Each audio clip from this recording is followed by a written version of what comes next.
Good morning students, start करते हैं आज का टॉपिक। और आज का टॉपिक है हमारा प्रिंसिपल ऑफ ट्रीटमेंट। तो उसमें हम दो ट्रीटमेंट के बारे में स्टडी करेंगे।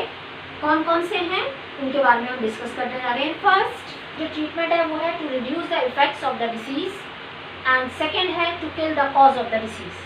पहला है to reduce the effects of the disease, यानी जो इफेक्ट आ रहा है, कोई डिसीज का जो इफेक्ट है उसको कम करना। जैसे नॉर्मली लोग ये काम करते हैं कि अगर उन्हें कहीं पेन हो रहा होता है तो फटाफट पेन किलर खा लेते हैं। कहीं फीवर है तो नॉर्मली सबको पता है कि फीवर की कौन सी मेडिसिन होती है, उसको खा लेंगे। तो ये नॉर्मल काम सब लोग घर में करते हैं कि अगर ऐसा कोई इफेक्ट आता है डिसीज़ का तो नॉर्मली सब लोग अपने घर में, सब डॉक्टर होते हैं, सब अपनी मेडिसिन खा के उसके इफेक्ट को कम कर देते हैं। पर करना क्या चाहिए बेसिकली कि to kill the cause of the disease, यानी क्या कॉज की वजह से वो सिम्टम आया था जिसको आपने दवाई खा के दबा दिया, उसके कॉज को ख़त्म करना। अब वो कॉज क्या था, मेन वो है। पर हम लोग क्या करते हैं ज़्यादातर, to reduce the effects of the disease, हम जो डिसीज का इफेक्ट है उसको ख़त्म कर देते हैं। So by providing a particular treatment so that symptoms can be reduced but the treatment can not kill the microbes.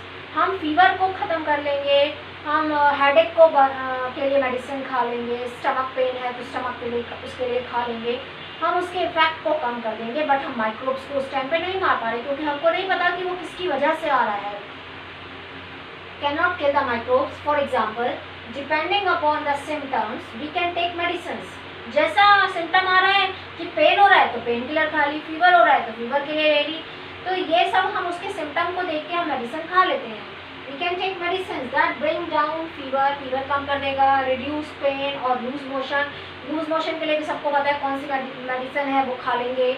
और take complete rest to conserve energy, और घर में रह के 1-2 दिन रेस्ट कर लेंगे कि भाई मेरी तबीयत ठीक नहीं है, मैं रेस्ट कर रहा हूँ। बट वो क्या कॉज था, किसकी वजह से आ रहा था, वो नहीं देखेंगे।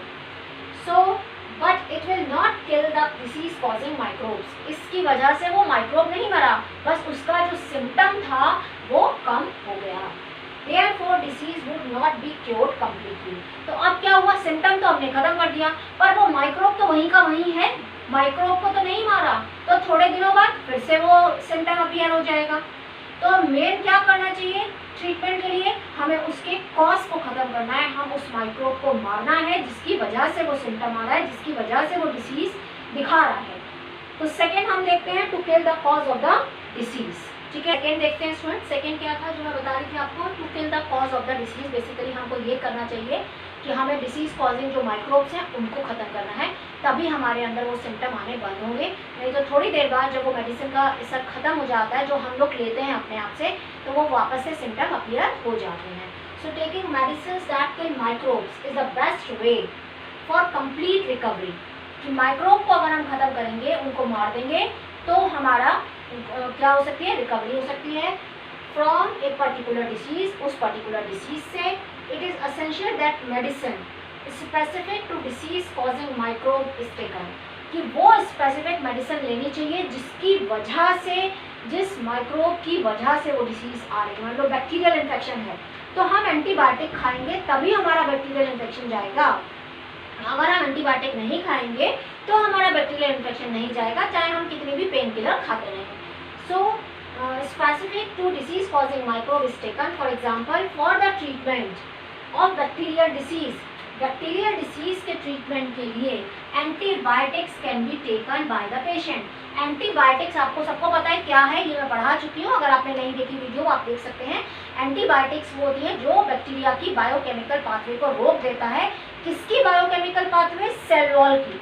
और जब वो सेल वॉल ही नहीं बना पाएगा तो बैक्टीरिया मर जाएगा, और बैक्टीरिया मर जाएगा तो आपको वो डिसीज दोबारा नहीं होगी। Can be taken by the patient that blocks essential biochemical pathway of bacteria without affecting our own. हमारी को नहीं अफेक्ट करेगा क्योंकि हमारे अंदर सेल वॉल नहीं है, पर बैक्टीरिया की पाथवे को ब्लॉक कर देगा, जिसकी वजह से बैक्टीरिया मल्टीप्लाई नहीं कर पाएगा, बैक्टीरिया की डेथ हो जाएगी और वो डिसीज हमारी बॉडी में से खत्म हो जाएगी। तो अगर बैक्टीरिया से कोई डिसीज होती है तो हमें एंटीबायोटिक लेनी पड़ेगी। अगर हमें प्रोटोजोआ से हो रही है तो उसको मारने वाली मेडिसिन लेंगे, तभी हमारी वो डिसीज खत्म होगी। नहीं तो क्या होगा, सिम्टम्स आते रहेंगे, हम उसको कम करते रहेंगे बट वो कॉज खत्म नहीं होगा। Similarly there are drugs that can kill protozoans, protozoan जो सिंगल सेल यूकैरियोटिक ऑर्गेनिज्म होते हैं, सच एज मलेरिया पैरासाइट, जैसे मलेरिया पैरासाइट है उसको मारने के लिए हमको वही मेडिसिन लेनी पड़ेगी जो उस प्रोटोजोआ यानी प्लाज्मोडियम को मार दे। It is harder to make antiviral medicine, protozoa को हम मार सकते हैं, हम बैक्टीरिया को मार सकते हैं, पर वायरस के लिए ये बनाना थोड़ा मुश्किल है। क्यों? क्योंकि ये हमारी मशीनरी को यूज़ करता है, इसकी खुद की कोई बायोकेमिकल ऐसी मशीनरी नहीं है। जब ये किसी की बॉडी में एंटर होता है उसकी मशीनरी को यूज़ करके मल्टीप्लाई होता है।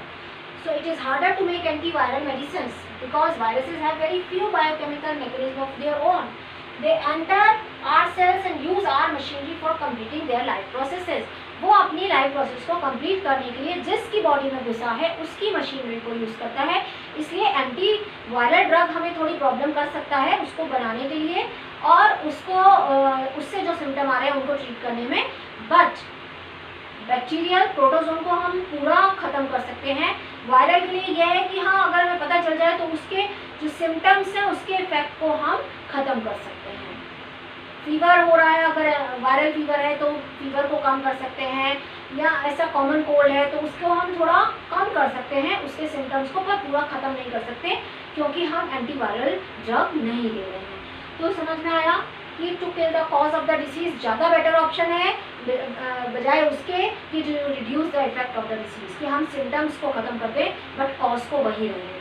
तो अगर बैक्टीरियल डिसीज़ है तो एंटीबायोटिक्स लें, अगर प्रोटोजोआ से हो रही है तो प्रोटोजोआ को मारने के लिए लें, तो जिससे भी हो रही है अगर कोई वर्म है तो वर्म को मारने के लिए लें, तो जिससे भी वो डिसीज़ आ रही है उस माइक्रोब को मारने के लिए या उस वर्म्स को मारने के लिए हम वो मेडिसिन लेंगे तो वो डिसीज़ पूरी ख़त्म हो जाएगी। तो समझ में आया आपको क्या होता है principle of treatment? Thank you, thanks for watching, please like, subscribe and share.